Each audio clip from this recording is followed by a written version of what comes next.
Di dunia ini saudara, manusia terbagi dua. Ada yang kaya, ada yang miskin. Ada dua. Ada yang kaya, ada yang miskin. Walaupun secara hakikat agama semuanya miskin. Ayyuhan nas antumul fuqara'u ilallah wallahu wal hamid. Tapi pembelahan ada. Ada orang kaya, ada orang miskin. Kaya dan miskin dua-duanya tidak baik, tidak buruk. Kaya dan miskin, kaya enggak baik, miskin enggak buruk. Enggak. Dua-duanya sama di mata Tuhan. Karena dua-duanya punya tugas. Si kaya punya tugas untuk syukur, bisa masuk surga. Si miskin punya tugas untuk sabar, bisa masuk surga. Dua-duanya bagus, syukur dan sabar. Kalau ini dari side effect, cara mensikapinya yang bakal bagus. Kaya dan miskin enggak punya ganjaran. Kaya enggak ada ganjaran, kita harus pahami. Miskin enggak ada dosa. Kita jadi orang miskin, enggak dosa, enggak ada ganjaran. Kaya enggak ada ganjaran, enggak ada dosa. Sebab takdir Allah. Allah takdirin kaya, Allah juga kalau ada ganjaran buat Allah yang nakdirin. Kalau ada dosa buat Allah. Nah, yang ada ganjaran fi'lul abdi, ikhtiar. Ada ganjaran. Kaya bisa dapat ganjaran kalau syukur, kaya bisa dapat dosa kalau sombong. Miskin bisa dapat ganjaran kalau sabar, miskin dapat dosa kalau dia ngeluh terus. Jadi pensikapannya yang bakal salah. Tapi walaupun miskin dan kaya enggak ada ganjaran, enggak ada dosa, kepangkatan ini bisa baik, bisa buruk. Mana yang buruknya orang miskin? Kata Imam Haddad, syarrul fuqara, orang miskin yang paling buruk di mata Allah, orang yang di hatinya pengen banget jadi orang kaya. Itu buruk banget di mata Allah. Nih saya mau tanya yang ngaji, pengen jadi orang kaya enggak? Ya, buruk di mata Allah. Lah begitu Imam Haddad ngomongnya.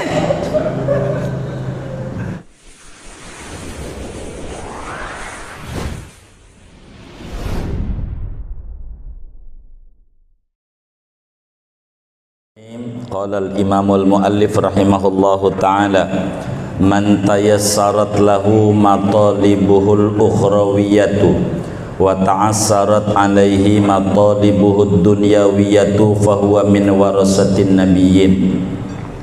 Barang siapa mudah baginya oleh tuntutan-tuntutan dia bangsa akhirat, dan sulit atasnya oleh tuntutan-tuntutan dia bangsa dunia, fahuwa min warasatin nabiyyin, maka dia itu termasuk daripada ahli waris para nabi.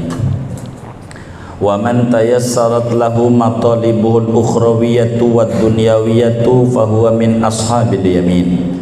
Barang siapa mudah baginya oleh tuntutan-tuntutan dia yang bangsa akhirat dan bangsa dunia, maka dia termasuk daripada ashabul yamin, golongan kanan. Wa man tayassarat lahu matalibuhud dunyawiyatu wa ta'assarat alaihi al-ukhrawiyatu fahuwa minal mustadrajin. Barang siapa mudah baginya oleh tuntutan dia yang bangsa dunia dan sulit atasnya oleh tuntutan yang bangsa akhirat, maka dia termasuk daripada orang-orang yang diambulin Tuhan. Wa man ta'assarat alaihi matalibuhul ukhrawiyatu wad dunyawiyatu fahuwa minal mamqutin. Barang siapa yang sulit atasnya oleh tuntutan dia bangsa akhirat dan bangsa dunia, maka dia termasuk daripada orang-orang yang dibenci, dimurka Allah subhanahu wa ta'ala. Saudara-saudara sekalian, di dalam menjalani hidup ini ada kalanya gampang, ada kalanya mengalami kesulitan. Normal dalam perjalanan kehidupan seorang hamba seringkali mengalami kemudahan dan sering pula mengalami kesulitan. Yang mudah dan yang sulit ada dua. Ada yang mudah urusan akhirat, ada yang sulit urusan akhirat, ada yang mudah urusan dunia, ada yang sulit urusan dunia. Ada yang mudah dua-duanya, ada yang sulit dua-duanya. Seorang manusia di mata agama punya pangkat ada 4 kategori. Ada yang pangkatnya warasatul anbiya, ahli waris para nabi. Yang kedua, ada yang pangkatnya ashabul yamin. Yang ketiga, ada pangkatnya ashabus shimal, disebut ahlul istidraj. Yang ketiga, yang keempat, ada yang pangkatnya wara'i dhahri, yaitu mamqut. Ada 4 kategori. Siapa yang masuk dalam pangkat di mata Allah, ahli waris para nabi? Siapa orang yang masuk dalam kategori pangkatnya pengikut para nabi, ahli waris nabi, ngikutin nabi 100%, yaitu bila mana orang itu urusan akhirat gampang, sementara urusan dunia susah. Kalau buat akhirat gampang banget, untuk ngaji jalan aja. Tapi untuk urusan dunia, proyek lama banget gul-gulnya, susah banget. Tapi urusan akhirat udah gampang banget. Yang begini nih pangkatnya warasatul anbiya wal mursalin. Sebab para nabi itu kalau udah urusan akhirat selalu gampang, jalannya dikasih mudah oleh Allah. Tapi urusan dunia terjal. Kalau urusan akhirat itu mudah. Itulah orang yang pangkatnya warasatul anbiya wal mursalin. Allah Subhanahu wa ta'ala kasih mudah kepadanya di dalam menjunjung tinggi perintah Allah, menjauhi larangan Allah, berusaha mengejar ridho-ridho Allah, menuju tempat-tempat yang ada ridho Allah gampang banget. Begitu. Itu namanya ahli waris para nabi. Kedua, ada orang yang pangkatnya ashabul yamin, golongan kanan, di bawah pangkat siddiqin. Pangkatnya namanya disebut pangkat solihin. Kalau siddiqin ini pangkat di bawah nabi. Kalau solihin itu pangkat di bawah siddiqin, namanya ashabul yamin. Siapa itu yang kategorinya ashabul yamin? Orang kalau udah urusan akhirat gampang, urusan dunia gampang. Urusan akhirat gampang, ngaji rajin, dunianya gampang. Yang kayak begini namanya kaum salihin. Golongannya akhirat mulus, dunianya mulus, di bawah warasatul anbiya wal mursalin. Yang ketiga, ada namanya pangkat ashabus shimal, muslim kiri, diambulin, istidraj. Diambulin itu dihayuhkan sama Tuhan. Siapa itu? Seorang muslim kalau udah urusan dunia gampang, urusan akhirat susah. Jadi duitnya kalau untuk urusan nih ada dangdutan nih berapa, gampang banget. Kalau untuk maulid ada dalilnya, begitu. Nanyanya dalil mulu nanyanya. Kalau untuk urusan dunia gampang, urusan akhirat susah. Ini namanya ashabus shimal. Begitu orang-orang yang diistidraj oleh Allah Subhanahu wa ta'ala. Begitu. Yang kaya-kaya begini. Jadi dianggap dia dekat sama Allah padahal jauh. Dunianya banyak tapi pelitnya minta ampun. Begitu. Sebab apa?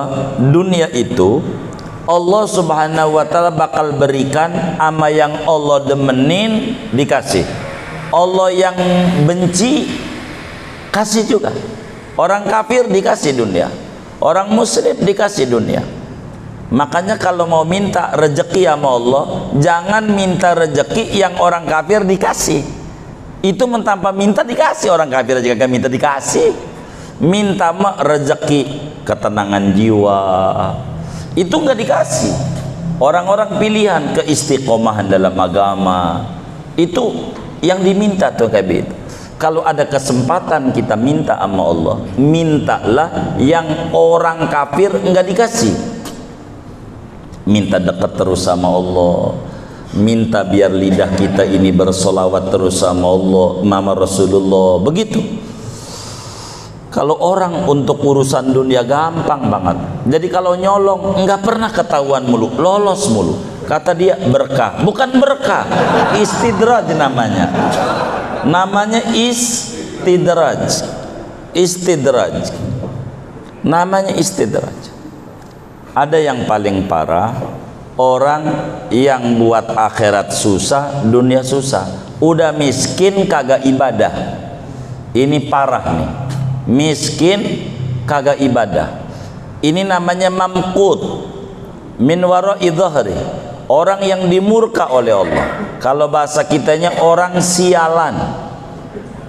Miskin kagak ibadah, udah nggak ada lagi pangkat seburuk-buruknya pangkat. Ini malaikat dikubur aja tuh bingung ngadepin dia. Mungkar Nakir bingung. Kata Mungkar Nakir nih sama dia, Udin, namanya Udin. Udin, gua gebuk, sianan lo di dunia udah sengsara banget. Di dunia sengsara, masih dikubur sengsara. Tapi gua kagak gebuk, ini perintah Allah, gua duraka. Milih sianan nama engkau apa milih nurut sama Allah ya? Gua pikir-pikir kata malaikat, mendingan nurut sama Allah. Gebuk juga ujungnya. Ini namanya mamqut, orang yang dimurka oleh Allah. Ada orang ibadah gampang, rezeki susah. Warasatul ambiyal mursalin. Ada orang ibadah gampang, rezeki gampang. Itu namanya ashabul yamin. Ada orang dunia gampang, ibadah susah. Itu namanya ashabus simal, mustadraj. Orang yang diambulin oleh Tuhan. Ada orang yang di dunia sengsara, akhirat sengsara. Ini namanya mamqut. Yang kayak begini. Mamqut itu bahasa kitanya mampus. Begitu. Bahasa kitanya. Apalagi yang mau diharapin yang model kayak begini? Enggak ada. Di dunia enggak enak. Lah kalau orang kafir nih, enggak ngaji, enggak sholat, tinggal di Pondok Indah, tinggal di Bintaro Jaya, rumahnya gede, enggak ngaji, enggak sholat. Kalau kata saya, bukan kata agama, kata saya masih mending. Andai masuk neraka, mending. Kenapa mending? Lah di dunia udah seneng, duit punya, rumah di mana-mana, apartemen punya. Lah kita namanya Soleh, Ahmad, namanya bagus, namanya Mahmud, namanya bagus-bagus sekali. Tapi di dunia, lah di akhirat masuk neraka, cilaka 12. Begitu namanya mamqut. Syarrul fuqara man yawaddu annahu minal aghniya wa khairul aghniya man la yakrahu an yakuna minal fuqara. Kata Imamul Haddad selanjutnya, seburuk-buruknya orang miskin yaitu orang yang kepengen oleh orang akan bahwasanya dia termasuk dari orang kaya. Dan sebaik-baiknya orang kaya yaitu orang yang tidak benci, tidak suka an yakuna minal fuqara, yaitu bahwa menjadi dia daripada orang-orang miskin. Di dunia ini saudara, manusia terbagi dua, ada yang kaya, ada yang miskin. Ada dua, ada yang kaya, ada yang miskin. Walaupun secara hakikat agama semuanya miskin. Ayyuhan nas antumul fuqara'u ilallah wallahu wal ghani hamid. Tapi pembelahan ada orang kaya, ada orang miskin.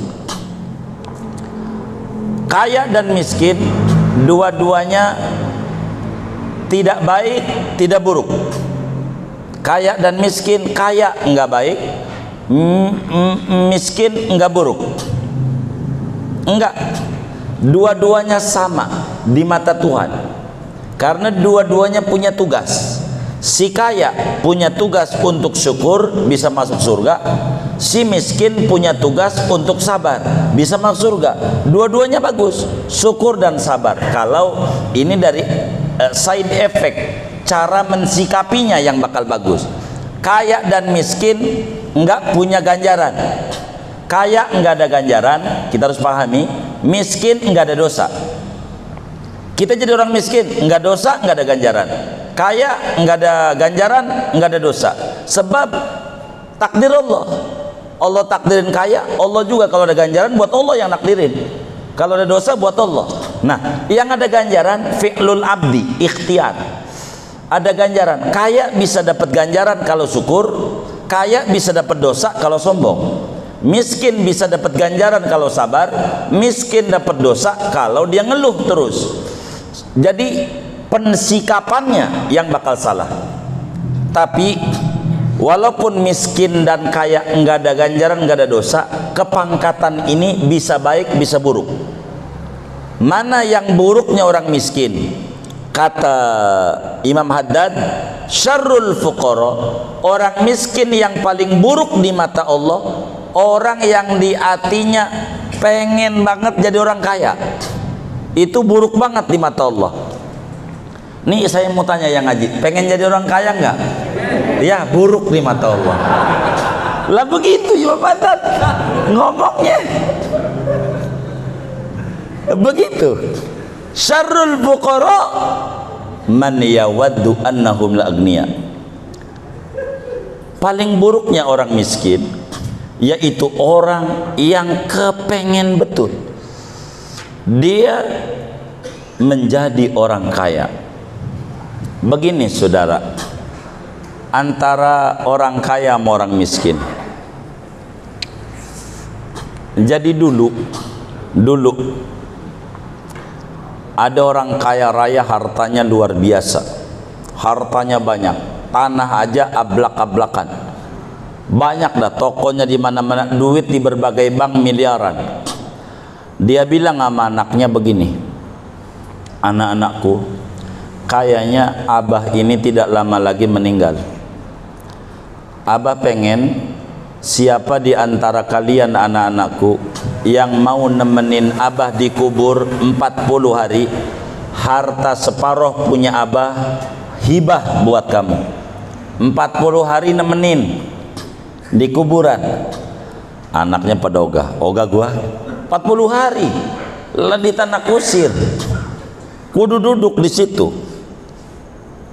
Enggak mau. Kalau enggak mau, abah buat sayembara. Enggak apa-apa, Bah. Maka si orang kaya itu akhirnya nyuruh anaknya, silakan. Maka kemudian anaknya bikin sayembara. Siapa orang yang mau nemenin ayah saya di kuburan selama 40 hari, maka harta abah saya 50% buat dia. Kebetulan ada orang tukang ngampakin kayu, tahu kampak? Tukang nebang-nebang pohon. Dia baca sayembara itu. Orang yang nemenin di kubur 40 hari 50%. Wah, gua bakal jadi orang kaya ini. Impian gua bisa berhasil. Kata bininya, udah bang, ambil aja 40 hari ini. Emang bini begitu? Begitu. Bini begitu. Sayembara tuh begitu. Sampai dalam sayembara yang lain tuh, siapa yang berani nyebur di kolam yang ada buayanya dikasih duit 100 juta. Itu laki didorong sama bininya, bur. Begitu. Dia bilang, sampailah dia, alhamdulillah Allah kasih selamat, lolos, enggak dimakan buaya, sampai keluar dari kolam. Dia marah-marah, siapa ini yang dorong saya ini? Bininya kipas-kipas, 100 juta. Abang ingat kata kiai, kesuksesan seorang suami memang ada istri yang mendorongnya di belakang. Kata dia begitu, kata bininya. Ini orang baca sayembara. Kata bini, udah bang, 40 hari ini siap. Maka ketika itu si orang kaya wafat, dia siap nungguin nggak ditutup kuburannya, nungguin. Dia lubang landak, dia tungguin. Di atasnya kan lubang landak, ini di lubangnya, dia di atasnya, duduk aja di situ, kasih makan gitu sama anak-anaknya, biasa dengan jadwal makan. Malaikat datang, mungkar nakir. Coba saudara yang namanya security, ada orang lagi tidur sama yang melek, yang ditanya dulu yang mana? Yang tidur dulu yang melek, sama mungkar nakir, dia yang ditanya. Beneran. Kata mungkar nakir, ngapain ente di sini? Begitu. Dia bilang, saya ini tukang ngampak pohon, nebangin pohon. Ditanya, ente nebangin pohon kerjaannya? Iya, baik. Begitu. Kata malaikat mungkar nakir, saya mau tanya, itu kampak dari mana duitnya? Beli kampak kan beli, dapat beli, duitnya dari mana? Hari itu ditanya tentang duit beli kampak, dia lolos, ini dapat beli, ngumpulin duit. Besok ditanya lagi, ente ngampakin apa? Kayu. Motong kayunya rata apa enggak? Sampai 39 hari masih ditanya tentang kampak aja. Sampai dia bilang, udah 39 hari nih tanya kampak mulu. Kata dia, gua ogah jadi orang kaya, kampak doang atuh. Ditanya 39 hari belum kelar, dia loncat hari ke-39, bininya pingsan. Enggak jadi orang kaya. Kata bininya, bego lo bang, mau jadi orang kaya kurang sehari hidup. Enggak. Kampak doang ditanya nih sama mungkar nakir 39 hari, kampak doang, apalagi punya segala macam. Maka kata Imam Haddad, syarrul fuqara, orang miskin paling jelek kalau dia pengen jadi orang kaya. Miskin itu bagus, begitu. Nabi merindukan jadi orang miskin, itu begitu. Tapi kalau kita kebetulan jadi orang kaya, pengen jadi orang kaya yang baik di mata Allah, karena kaya bisa jadi baik di mata Allah. Bagaimana caranya? Wa khairul agniya, orang kaya yang paling baik di mata Allah, orang yang tidak takut jatuh miskin. Biasa aja. Kalau kita jadi orang kaya, jangan takut. Kita mau pensiun setahun lagi, gusar. Ntar gua bagaimana ya? Lihat tetangganya 20 tahun yang lalu udah pensiun, biasa aja. Udah pensiun belum? Udah 20 tahun kita udah pensiun belum? Belum, itu gusar. Ini paling buruknya orang ngadepin pensiun. Kayak kantor yang ngasih makan, bukan Tuhan. Ini satu keran doang yang mau ditutup, keran yang lain masih banyak. Lihat teman-teman kita yang umurnya udah 90 tahun, mananya udah lebih dari 30 tahun pensiun, masih hidup, kasih makan sama Tuhan. Ngapa kita takut? Begitu. Lihat engkong kita nggak punya kantor, boro gaji, bisa ngasih warisan, gantungannya sama Allah. Ngapa kita yang punya kantor bingung mikirin hidup? Kurang ta'alluqnya sama Allah subhanahu wa ta'ala. Orang miskin yang paling buruk, orang yang miskin yang kepengen betul di hatinya kayak orang kaya, jadi orang kaya. Tapi orang kaya yang paling baik, orang yang tidak takut jatuh miskin. Miskin biasa, tadinya juga nggak punya, sekarang nggak punya nggak apa-apa.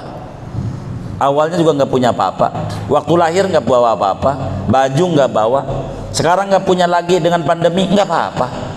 Begitu. Banyak tuh orang yang kayak begitu, ngalamin pandemi begini nih. Yang bikin puyeng bukan ama kita, bukan pandemi, 100% saya yakin. Yang bikin puyeng cicilan. Bener nggak? Jangan bertahan sama cicilan. Jual dulu aset-aset yang ada buat menutup cicilan. Nggak bakal habis kok. Jadi sehingga tenang kita. Ada yang bilang ngajarinya baru sekarang, pandemi udah endemi nih. Ya kabar-kabar nggak ngaji masalahnya, nyalain guru lagi dia. Kita jangan.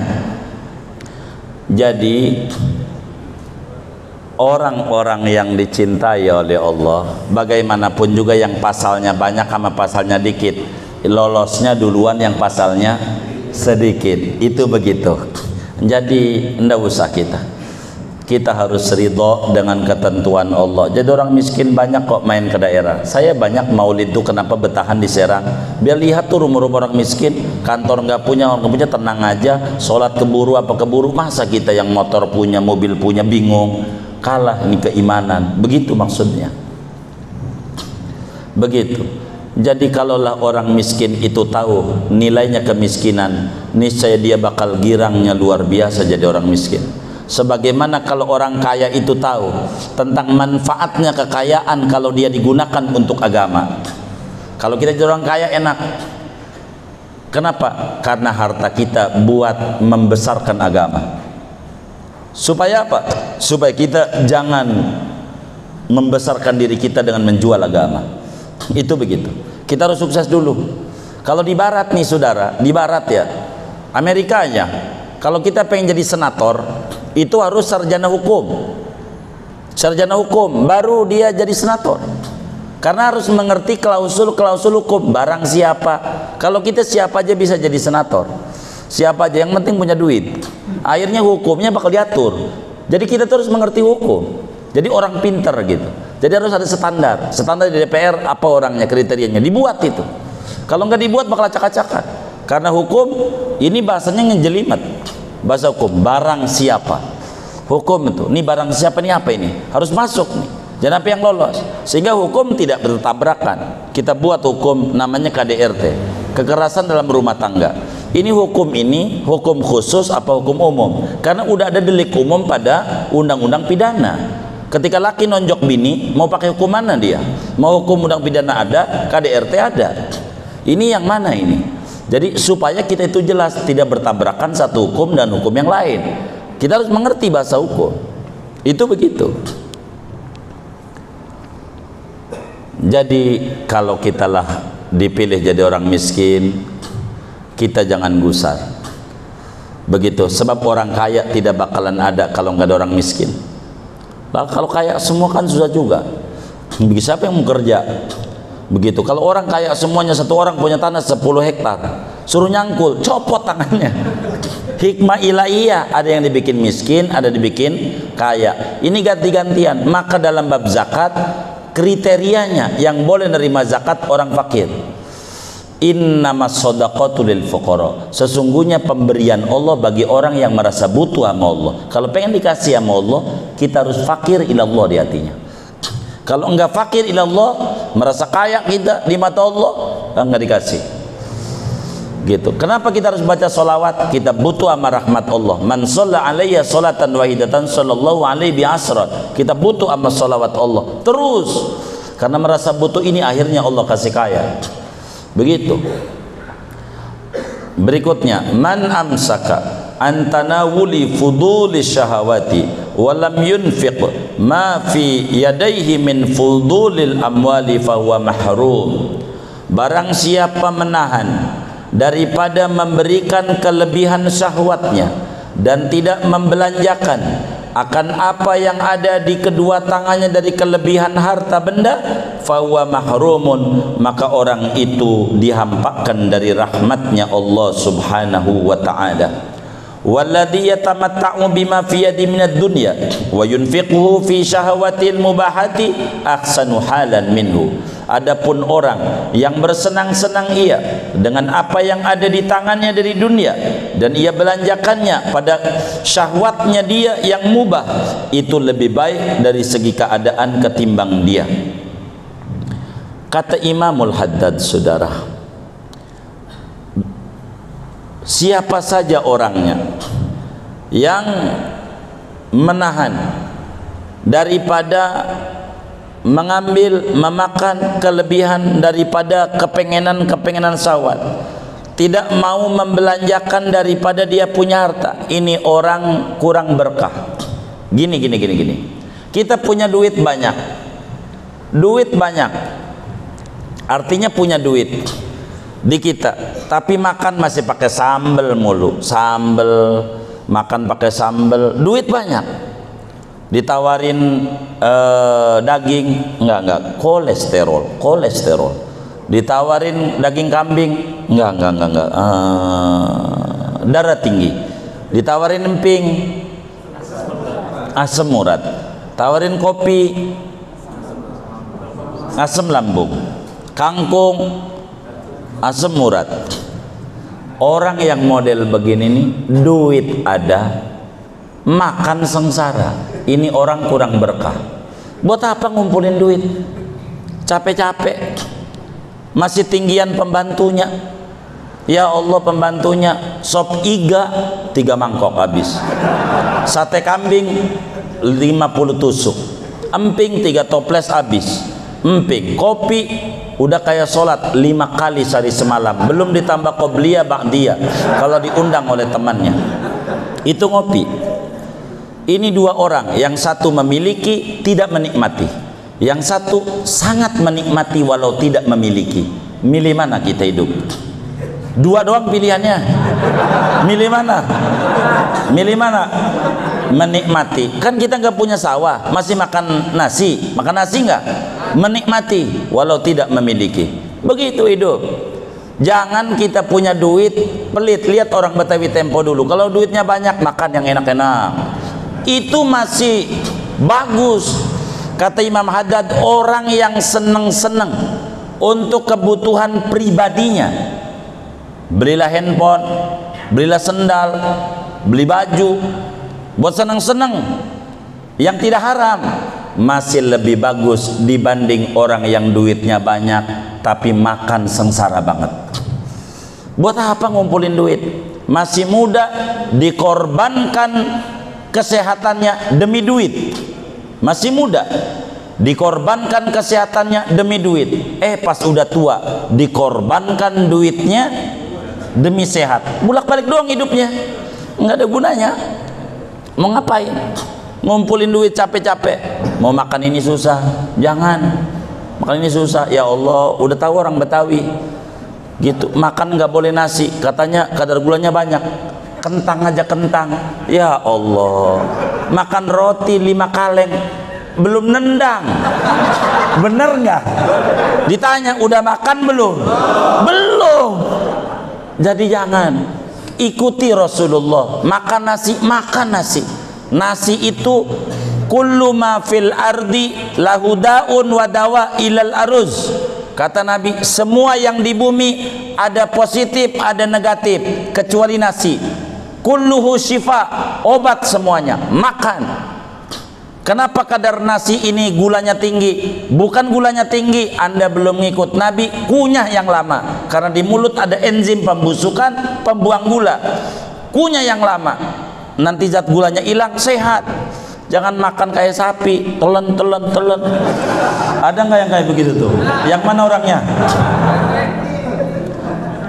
Orang yang punya duit lalu makan ngirit, itu orang kurang berkah. Masih lebih tinggian orang punya duit, boral dia buat kebutuhan dia, enggak apa-apa. Kata Imam Haddad tuh begitu. Jadi jangan dibikin susah hidup. Begitu, jangan dibikin susah. Emang nggak boleh pantang? Bukan. Kata cicitnya Rasulullah Sallallahu Alaihi Wasallam, namanya Imam Ali Zainal Abidin, Ali bin Husain bin Fatimah binti Rasulullah Sallallahu Alaihi Wasallam. Kata Imam Ali Zainal Abidin di dalam kitab Nurul Absar fi manaqibi ahli baitin Nabil Mukhtar, ajibtu liman yahtami bit ta'am lima dharati wa la yahtami minadz dzunub lima ma'rifati. Aku heran sama orang sama makanan pantang, padahal baru diduga emping mengandung asam urat. Diduga, pasti enggak. Kalau emping benar-benar mengandung asam urat, orang Rangkas Bitung dari bupati sampai RT asam urat semuanya. Loh, pagi-pagi makan pink, siang dikit sayur daun meninjo, siang kulit meninjo, itu mulu yang dia makan. Asam urat kagak. Jadi bukan itu yang kudu pantang, bukan makanan tapi dosa. Kalau dosa pasti berbahaya. Yang bakal berbahaya yang kudu pantang, nasi uduk dapat nyolong, pantang, itu bahaya. Makanan gak ada yang berbahaya, makan aja. Kata Quran, kulu washrabu wala tusrifu. Kulu, makan apa yang dihalalin, washrabu, minum apa yang dihalalin, wala tusrifu, jangan banyak-banyak. Makan, jangan gak makan. Makan, jangan kita udah tua makan sate 50 tusuk. Koit. Lah ngukur dirilah. Begitu, kegedean. Begitu cc gede, body ini nggak kuat. Jadi kudu ngukur diri dah. Yang penting mood aja. Begitu. Jangan enggak untuk memenuhi kepengenan. Contoh puasa. Kalau kita masih pagi pengen makan duren, pengen makan apa, udah minum air putih, habis. Begitulah kita. Kalau hatinya pengen makan duren, ya Allah, masih aja di hatinya. Untung sekarang ini dikasih masker, itu hikmah besar. Ada ibu-ibu pakai masker terus, ternyata bukan masker, dia makan kacang mulu yang gak boleh apa anaknya. Bagus juga buat nutupin mulut. Jadi makan ya. Mohon maaf, tidak ada pantang dalam Islam kecuali dosa. Makanan apa aja dimakan, jangan berlebihan. Islam tidak mengenal pantang, makan. Begitu. Begitu. Teman-teman saya tuh yang umurnya udah 80 tahun, kita sebut aja dah Ayaoji macamnya. Ayaoji kalau ditanya sama dokter, Pak Haji masih makan kambing? Alhamdulillah enggak. Bagus. Kambing, kalau gorengan sih makan. Kambing yang ditanya, kata Ayaoji enggak. Saya banyak tuh teman-teman tuh, sebelum Ramadan ini, tahun sebelumnya, sebelum pandemi, saya mau berangkat umroh, masih ngeluyur malamnya, pagi harus berangkat. Saya harus suntik vitamin. Saya ditanya sama dokter daerah Pondok Kacang, lagi tiduran. Kata dokter, Pak Haji, ngerokok enggak? Enggak. Lah kan kagak lagi tiduran ya kan? Kagak. Bagus Pak Haji, jangan ngerokok enggak? Bagus tuh ngerokok. Itu dia. Teman kita mau ketawa, saya tuding. Kan baru mau masuk kliniknya saya ngerokok, begitu. Kan kita kagak merokok, kan ditanya, Pak Haji merokok? Kan kagak. Begitu. Maka banyak tuh di YouTube RT kini, saya dicela oleh teman-teman YouTuber. Saya bilangin, biar kita hafal Quran 30 juz, kitab macam apa aja ngelotok, kitabnya jago dia, alimnya kayak apa, kalau masih ngerokok haram jadi imam. Gitu. Kalau masih ngerokok, kalau pengen jadi imam, matiin dulu. Dia kagak baca tuh. Akhirnya saya dicela habis-habisan. Ini si ustadz gurunya tukang ngerokok, kata dia gitu dia. Begitu. Dia salah, dia membacanya, dia salah. Kan dibilang kalau masih ngerokok. Gitu. Iya, baper dia. Baca dong tulisan tuh. Biar hafal Quran 30 juz. Kita bapak jenglotok, mata bapak jadi bisa. Alim kayak apa? Kalau masih ngerokok haram jadi imam. Kalau mau ngimamin, matiin dulu.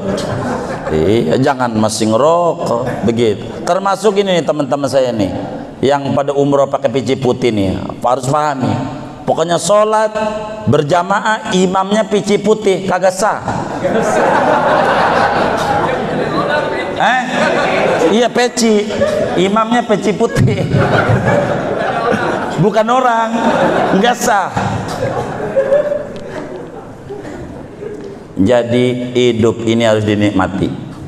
Kita pantang mati, enggak pantang mati. Jadi jangan pantang-pantang, batasi. Pantang jangan, batasi iya. Ukur dengan kemampuan kita. Itu begitu. Saya larang. Ente pantang mau ngapain? Pantang makan. Makan, jangan berlebihan. Quran bilang kulu wasrobu tusrifu. Saya sedikit cerita. Muallim Syafi'i Adami rahimahullah, waktu itu cek dokter darah tinggi. Kata muallim nih, Lalu datang ke rumah gurunya Habib Ali Bungur, Ali bin Husain Al-Attas, makamnya di Al-Hawi di Condet. Makan sate kambing. Mualim nggak mau makan sate kambing, kata mualim. Kenapa Syafi'i? Kata mualim, darah tinggi. Makan, jangan pantang. Kulu, ini nikmat dari Allah, nikmati kalian. Makan, yang penting jangan berlebihan. Makan, yang bakal darah tinggi kalau sepaha habis. Itu darah tinggi, merusak mata pencaharian. Iya, kalau satu tusuk dua tusuk nggak apa-apa, obat. Jangan mindset kita ini makan mengandung penyakit. Lo nikmat dari Allah kok penyakit? Niatin obat, jadi obat sehat. Beneran, niatin obat. Setiap makanan yang dihalalin niatkan obat. Jangan niatkan, kalau niatkan penyakit jadi penyakit. Ana inda doni abdibi, kata Allah. Aku tergantung mindset hambaku. Kalau mindsetnya penyakit, makanan yang nikmat jadi penyakit. Kalau mindsetnya obat, makanan jadi obat. Jadi kita tidak ada pantang. Yang pantang nasi uduk dapat nyolong, itu pantang. Makanan halal itu nikmat. La yakmulu halud da'i ila rabbil alamin hatta yasira qawluhu wa fi'luhu hujjatan ala jami'il mu'minin.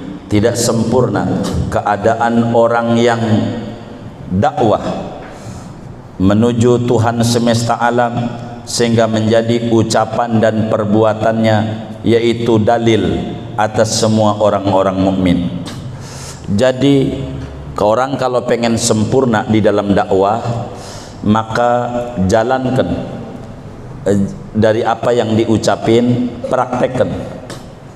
Dan ini rumus dalam kehidupan bermasyarakat. Saya ajarin supaya Bapak berhasil membuat organisasi, maulid, panitia apa aja.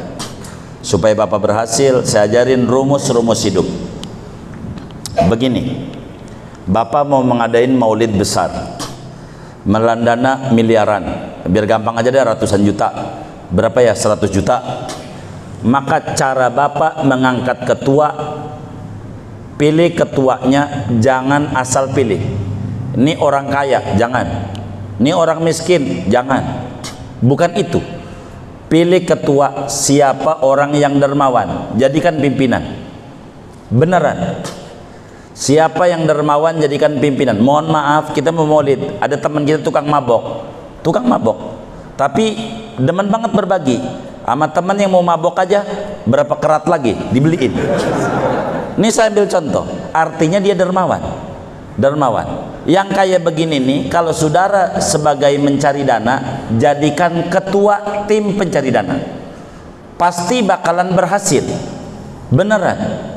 Dibanding orang rajin sholat, luar biasa, tapi pelitnya 17 setan. Itu jangan jadiin ketua. Saya ambil contoh satu, saya nggak mesebut daerahnya, pokoknya provinsinya DKI, begitu aja. Ada orang ngadu sama saya, seorang pengurus masjid yang lagi bangun masjidnya kala itu.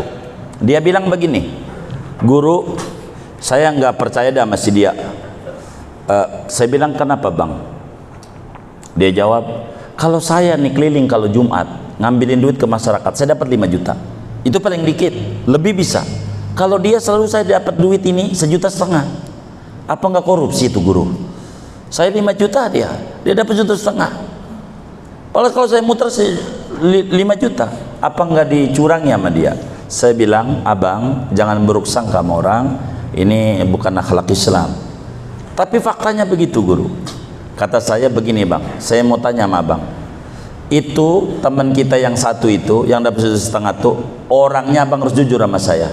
Orangnya begini apa begini? Ya Allah guru, bukan begini lagi, begini. Artinya pelit banget.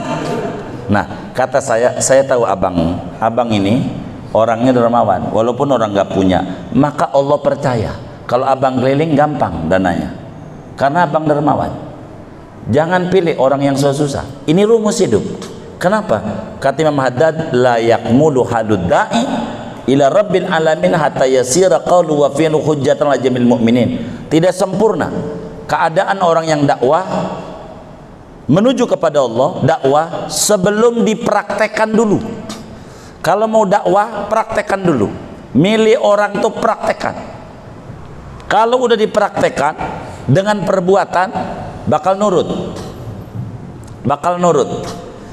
Begitu. Praktekkan dulu. Praktekkan dulu. Oleh kita. Kenapa orang nurut sama abah guru sekumpul radhiyallahu ta'ala anhu? Karena abah guru sekumpul demen baca sholawat. Maka orang yang disuruh nurut sama abah guru sekumpul. Kenapa orang pada sedekah waktu haul abah guru sekumpul tanpa diminta, orang pada sedekah semuanya? Yang saya dengar, abah guru sekumpul itu sedekahnya dalam sebulan 1 miliar waktu hidupnya. 1 miliar. Kita udah pernah belum? Ya Allah, 1 miliar aja kagak punya kita, ya kan? Begitu. Itu sampai segitu tuh. Makanya wajar waktu wafatnya orang berduduin. Enggak heran, kami teliti itu kayak begitu. Jadi dalam dakwah amalin dulu. Begitu. Kenapa Nika Ardila artis mati kuburannya enggak sepi diziarahin sampai detik ini? Padahal artis, lagu pop lagi, bukan lagu religi, bukan. Karena dia demen baca sholawat sama Rasulullah, demen baca dalail. Karena kata abah guru sekumpul, you Nika Ardila kalau pengen jadi anak angkat abah, baca dalail. Baca dalail. Maka dia baca dalail, enggak sepi kuburannya. Nika Ardila artis, bukan kiai. Kenapa? Baca sholawat nggak berhenti. Lihat di Bandung kalau nggak percaya. Kenapa? Baca sholawat, bukan artisnya. Biar kita nih tukang ngaji kalau nggak baca sholawat susah kita. Begitu. Maka baca sholawat biar sempurna. Maka lagunya asik. Kenapa kerise? Lagunya itu digemari orang karena dibimbing oleh Habib Lutfi bin Yahya. Begitu. Lagunya menarik. Itu begitu. Jadi amalin dulu. Apa saja amalin. Amalin dulu. Jadi harus milah-milih, milah-milih. Kita harus pintar. Nah, itu begitu dalam hidup. Enggak bisa. Begitu, enggak bisa. Tidak akan sempurna dalam dakwah sebelum ucapan dan perbuatan kita praktekkan dari ucapan. Praktekkan dikit, dikit, dikit, dikit, dikit. Begitu. Jadi enggak perlu banyak ilmu, sedikit asal diamalin. Manfaat saudara. Saudara bisa ratib, bikin majlis ratib, jangan takut. Saudara bisa tahlilan, bikin majlis tahlilan. Saudara bisa Quran, bikin majlis Quran. Enggak apa-apa. Saudara bisanya Safinatun Najah, bikin majlis Najah. Sama teman enggak apa-apa. Supaya nempel ilmu. Itu begitu. Idza ra'aital 'alima yufidu biqaulihi duna fi'li fa'lam annahu naqisun. Apabila kau melihat akan orang alim berfaedah ia dengan ucapannya, tidak dengan perbuatannya, maka yakinilah olehmu annahu naqisun, akan bahwasanya si orang alim itu orang alim yang kurang sempurna. Ada alim kamil, ada alim naqis. Kalau ada orang alim bisanya ngomong, tidak bisa mengerjakan, namanya alim naqis, kata Imam Haddad. Wa idza ra'aital muta'allima tufidul aqwal wa la tu'addibul af'al fa'lam anna wa taqsili naqisun. Apabila melihat oleh kamu al muta'allima, akan orang yang menuntut ilmu, yang ngaji, memberi faedah akan dia oleh ucapan dan tidak melatih akan dia oleh perbuatan, maka yakini olehmu annahu an tahsili naqisun, bahwasanya dia daripada menghasilkan barakah ilmu yaitu kembali. Kalau kita melihat orang belajar, ucapan didengar tapi perbuatan enggak, nyontohnya ucapan doang, perbuatan enggak nyontoh, maka yakini orang ini kurang daripada sempurna. Orang ngaji ngaji doang enggak dideres, rendah derajatnya. Kenapa? Karena dia mengambil ucapan tapi tidak mengambil tindakan. Wa idza ra'aita thaliba, apabila kamu melihat akan orang yang menuntut untuk suluk kepada Allah, yantafi'u bi aqwali syaikhihi, mengambil manfaat ia dengan ucapan pituah-pituah gurunya. Wala yantafi'u bi af'alihi, dan tidak mengambil manfaat ia dengan perbuatan-perbuatan gurunya. Fandur, maka tiliklah olehmu. Fa illam tara fi af'ali syaikhi ma taqsul bil faidah falaysa bi syai'in, maka jikalau tidak melihat kamu pada perbuatan guru akan sesuatu yang hasil dengannya oleh faedah, maka itu guru bisyai'in, ya, maka tidaklah itu guru yaitu dengan sesuatu. Wa idza ra'aita af'alahu tufidu, apabila kamu melihat akan perbuatannya memberikan faedah oleh perbuatan, walakin la yuhsinu talibu an yastafida, akan tetapi tidak bagus, tidak bisa oleh yang menuntut suluk akan bahwa mengambil faedah ia, fala yuqtaddu bihi, maka tidak direken dengannya. Jadi saudara, bila kita ketemu ada kiai, ucapannya bisa dipetik, perbuatannya tidak, namanya kiai kurang sempurna. Orang yang ngaji, bila kemudian dia bisa ngemetik dari ucapan tapi tidak bisa metik dari perbuatan, maka ini kurang juga. Bila orang yang suluk, bisanya omongan guru tapi perbuatan guru nggak bisa diikuti, dilihat. Bila perbuatan guru ini kurang manfaat, dia nggak ada nilai di mata Allah.